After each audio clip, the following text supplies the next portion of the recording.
আসসালামু আলাইকুম। তো আজকে ডে 19, দেখতে দেখতে 19 দিন হয়ে গেল। আর সকালে ঘুম থেকে উঠি আগে কোয়েল পাখির উপরের যেই কাপড়গুলো দিয়ে রেখে উঠে সরাইলাম।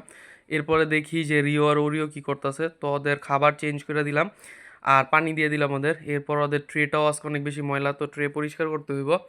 যাই হোক, ওদের হয়তো আজকে রাত অনেক পিপাসা লাগছিল, দেখলাম অনেক পানি খাইলো। তারপর চলে গেলাম একটু হার্ডওয়্যার শপে, আর ওই জায়গায় যে এই নেটটা কিনলাম, কারণ রিও আর ওরিও ঠিকমতো শুইতে পারে না, আর কোয়েল পাখিটার আলাদা খাঁচায় রাখলেও ঢাকতে টকতে অনেক অসুবিধা হয়ে যায়। আর এটা কিনলাম কারণ এটা দিয়ে ট্রে পরিষ্কার করতে অনেক সুবিধা। তো বাসায় আসলাম, আসার পর ওদের আগে খাঁচা থেকে বের করলাম, পরে মেজারমেন্ট নিলাম, মেজারমেন্ট নেওয়ার পর দুইটা টুকরা কাটলাম। একটা দিলাম রিও আর ওরিওরে, আরেকটা দিলাম আমার কোয়েল পাখি দুইটারে। তো যাই হোক, ওদের এই ফাঁকে খাঁচা থেকে বের করছিলাম। এখন তারা তো স্বাধীনতা পাই আর ঢুকতে রাজি না, তো এই কারণে দুইটা ঢুকাই দিলাম। আর দেখলাম যে হ্যাঁ, এখন ওরা অনেক আরামসে বসতে পারে। আর এরপর এই যে দ্বিতীয় ফ্লোরটা কোয়েল পাখির জন্য রেডি করে দিলাম। আর এখন কোয়েল পাখিকে ঢুকাতে হবে। আর এর আগে আমি ওদের দুজনকে একটু ঘাস দিয়ে দিলাম। আর দেখলাম ঘাস দিতে দেরি খাইতে দেরি নেই।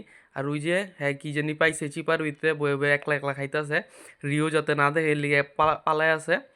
তো যাই হোক, এরপরে ওদের ফাইনাল লুকটা দেখলাম, আর কোয়েল পাখি দুইটারে দুই তলায় শিফট করলাম। তো ওরা ওই জায়গায় একটু বড় জায়গা পেয়ে অনেক হ্যাপি।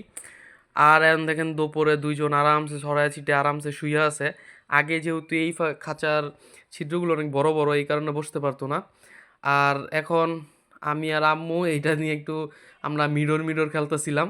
তো যাই হোক, এরপর আবার দেখলাম ওদের বিকালে ছাড়লাম, আর লুডো ওদের একটা কলা দিছিল, দুইটা কলা খাইতেছিল।